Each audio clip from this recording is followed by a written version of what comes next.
বর্ষার শুরুতেই বিদ্যুৎস্পৃষ্ট হয়ে মৃত্যু হলো 7 বছরের এক শিশু। খেলতে খেলতে ইলেকট্রিক পোলে হাত দিতেই মাটিতে লুটিয়ে পড়ে প্রথম শ্রেণীর ছাত্র তৌফিক। হাসপাতালে নিয়ে গেলেও তাকে বাঁচানো যায়। তার বাড়ি ভাঙড়ের সাতুলিয়া এলাকায়।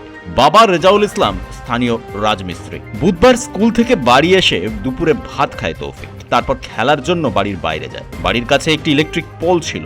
স্থানীয়দের দাবি 440 ভোল্টের বিদ্যুৎবাহী ওই পোলের আর্থিং তার কোনোভাবে বিদ্যুৎবাহী হয়ে গিয়েছিল। শিশুটির তারে হাত দিতেই বিদ্যুৎ স্পৃষ্ট হয়, সেখানেই তার মৃত্যু হয়। আমাদের বাড়ির পিছনে কারেন্টের একটা পোস্টার আছে।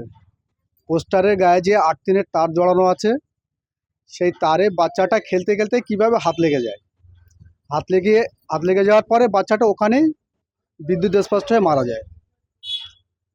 তারপরে আমরা ঘটনাক্রমে একজনা পার্শ্ববর্তী একজনা মহিলা এসে আমাদের বললো, আমরা গিয়ে দেখলাম যে কারেন্টের শর্ট খেয়ে বাচ্চাটা ওখানেই মারা গেছে, স্পটে মারা গেছে। পোস্টার বডি হয়ে রয়েছে।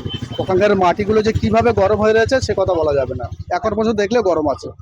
এই ঘটনার পর বিক্ষোভে ফেটে পড়েন এলাকার সাধারণ মানুষ। শিশুর দেহ ফেরত চান তারা। পুলিশের কাছে অনুরোধও করেন, কিন্তু দুর্ঘটনায় মৃত্যু বলে পুলিশ ময়না তদন্তের আগে দেহ পরিবারের হাতে তুলে দিতে চায়নি। পুলিশ প্রশাসন বলছে, আমরা চেয়েছিলাম যে আমরা কোনো ক্লেম করব না, সহজে বাচ্চাটা বডিটা যেন দিয়ে দেয়, যে আমরা কোনো ঝামেলা যেতে চাইনি। পুলিশ প্রশাসন বললো যে আমরা দিতে পারবো না, আমাদের যেটা আইনে যেটা আছে সেটা আমাদের করতে হবে। এই যে গাফিলতি এ নিয়ে কি বলবেন? এই গাফিলতি যে এগুলো কারেন্টের যে ম্যানেজমেন্টে যারা কাজ করছে, এদের গাফিলতিগুলো আগে শোধরানো দরকার আছে। মানে পোস্টারে গা দিয়ে যে আর্থিং এর তার ছিল, ওই তারই কি বডি হয়েছিল? হ্যাঁ, ওই তারই বডি হয়ে আছে।